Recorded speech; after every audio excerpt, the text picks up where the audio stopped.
গঙ্গা ভাঙন এলাকা পরিদর্শন করলেন এসডিপিআই শামশেরগঞ্জ বিধানসভা কমিটি। এদিন উপস্থিত ছিলেন বিধানসভা president Mohammad Alauddin Sheikh, secretary Nurul Islam, vice president Emdadul হক, কাশিয়ার জামিরুল ইসলাম ও বিধানসভা কমিটির সদস্যরা। বছরের পর বছর পেরিয়ে গেলেও তবুও সমাধানের নাম কথা নেই। এই সময় নদীর জল কমে আছে, এখন যদি কাজ না হয় তাহলে আবার জল বাড়বে এবং সেই সাথে সাথে গঙ্গা ভাঙন আবার শুরু হবে এবং আরো ভয়াবহ রূপ ধারণ করবে।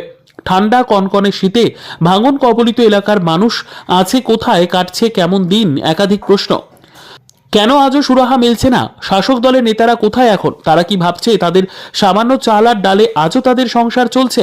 তাদেরকে নিয়ে কি ভাবছেন? উল্লেখ্য যে শামশেরগঞ্জ গঙ্গার ভাঙন একটি দীর্ঘস্থায়ী সমস্যা, যা স্থানীয় বাসিন্দাদের জীবনকে বিপর্যস্ত করে তুলেছে। 2024 সালের অগস্ট মাসে শামশেরগঞ্জ এলাকার লোহারপুর, শিকদারপুর, শিবপুর গ্রামে ভাঙনের ফলে একাধিক বাড়ি এবং কৃষিজমি নদী গর্ভে তলিয়ে যায়। বাসিন্দাদের অভিযোগ, প্রশাসনের তরফ থেকে তৎপরতার অভাব রয়েছে এবং সমস্যার স্থায়ী সমাধানের জন্য কার্যকর পদক্ষেপ নেওয়া হয়নি। এমনকি ভাঙন প্রতিরোধের দাবিতে এসডিপিআই গত ডিসেম্বর মাসের 7 থেকে 14 তারিখ র্যালি ও প্রতিবাদ পদযাত্রাও করেন। তাদের দাবি, ক্ষতিগ্রস্তদের 5 লক্ষ টাকা ক্ষতিপূরণ এবং সমস্যার স্থায়ী সমাধান করতে হবে। এই পরিস্থিতিতে স্থানীয় বাসিন্দারা অস্থায়ীভাবে স্কুল বা আত্মীয় স্বজনের বাড়িতে আশ্রয় নিচ্ছেন। তবে স্থায়ী পুনর্বাসন এবং জীবিকার ব্যবস্থা না হওয়ায় তাদের ভবিষ্যৎ অনিশ্চিত রয়ে গেছে। প্রশাসনের প্রতি তাদের আহ্বান, দ্রুত কার্যকর পদক্ষেপ গ্রহণ করে ভাঙন রোধ এবং পুনর্বাসনের ব্যবস্থা করতে হবে, না হলে ভবিষ্যতে আমরা আরো বৃহত্তর আন্দোলনে নামব। আরো কি বলছেন শুনুন। আজকে আমরা শামশেরগঞ্জ বিধানসভা কমিটির লোকজন নদী ভাঙন এলাকা পরিদর্শনে এসেছি। আমরা আশা করেছিলাম যে গঙ্গার জল শুকানোর পরেই আমাদের শামশেরগঞ্জে যে ভয়াবহ গঙ্গা ভাঙন, সেটা প্রতিরোধের জন্য কংক্রিটভাবে ব্যবস্থা নেওয়া হবে। আমরা ভেবেছিলাম যে পাথর দিয়ে, তার দিয়ে ভালোভাবে এই নদীকে বাঁধানো হবে, যার ফলে গঙ্গা ভাঙন এলাকার মানুষ একটু স্বস্তি পাবে। কিন্তু আমরা এসে দেখছি যে সেই পুরনো যে ইতিহাস, সেই পুরনো ঘটনা যেটা, যে আবার বালির বস্তা ফেলে আবার এলাকার মানুষকে সান্ত্বনা দিতে চাইছে। একদিকে এলাকার মানুষ তার নিজের ভিটেমাটি হারিয়ে, বাড়িঘর হারিয়ে এই কনকনে শীতে কোথায় বসবাস করবে তার জায়গা নেই। আর অন্যদিকে আমরা যাদেরকে এমএলএ বানিয়েছি, যাদেরকে এমপি বানিয়েছি, যাদেরকে জেলা পরিষদ বানিয়েছি, আজকে তারা ক্রিকেট খেলায় ব্যস্ত, আজকে তারা মেলাতে ব্যস্ত।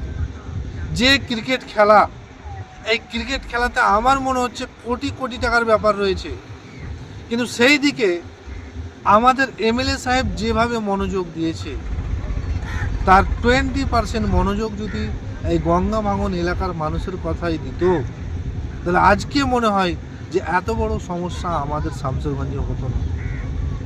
আজকে আমাদের শামশেরগঞ্জে সব থেকে বড় যে সমস্যা গঙ্গা ভাঙন, এটা প্রায় 15 বছর থেকে চলে আসছে। আমরা দেখছি আমাদের এলাকায় রাস্তাঘাটগুলো নদীতে পড়ে গেল।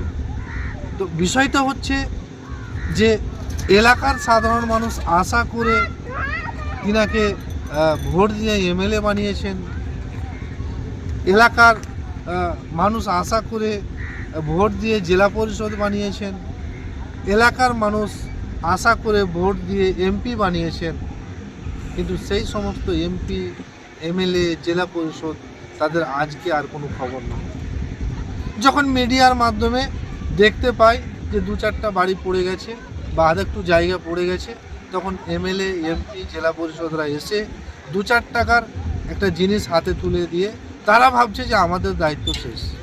কিন্তু আমরা এসডিপিআই পার্টির লোক বলতে চাইছি যে এই শামশেরগঞ্জের বুকে যতদিন না এই গঙ্গা ভাঙনের একটা চিরস্থায়ী সমাধান হচ্ছে, ততদিন আমরা এই শামশেরগঞ্জে যে সমস্ত নেতারা রয়েছে শাসক দলের, তাদের আমরা শান্তিতে ঘুম হতে দেব না।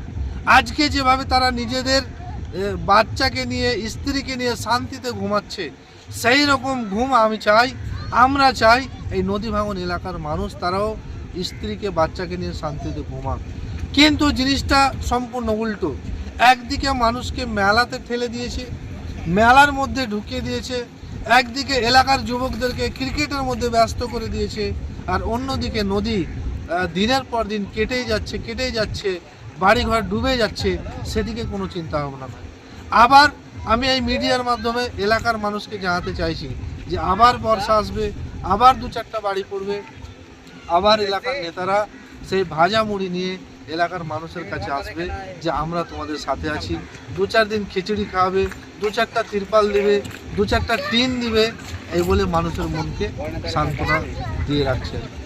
বিষয়টা হলো যে আমরা যে 2-4টা বাড়ি দেখলাম, যে বাড়িগুলো প্রায় 70% পড়ে গেছে, তারপরেও তারা বসবাস করছে এই জন্য যে তাদের দ্বিতীয় কোনো উপায় নেই, হয় তারাকে জীবন দিয়ে দিতে হবে, নইলে ওই বাড়ির মধ্যে বসবাস করতে হবে। তো আমি এলাকার মানুষের কাছেও অনুরোধ করছি যে আপনারা এই নদী ভাঙন প্রতিরোধের জন্য আপনাদেরকেও একজোটবদ্ধ হতে হবে।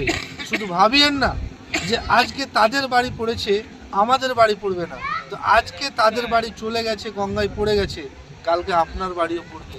যে ভয়াবহ অবস্থা এই নদীতে আমরা দেখতে পাচ্ছি, তাতে বাড়ির বস্তা ফেলে কিছু হবে না।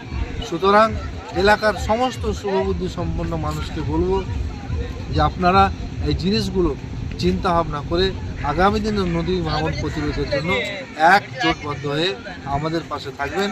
আমরা ইনশাআল্লাহ এই নদী ভাঙনের জন্য স্থায়ী সমাধানের জন্য আমাদেরকে যদি দিল্লি পর্যন্ত যেতে হয় আমরা যাব।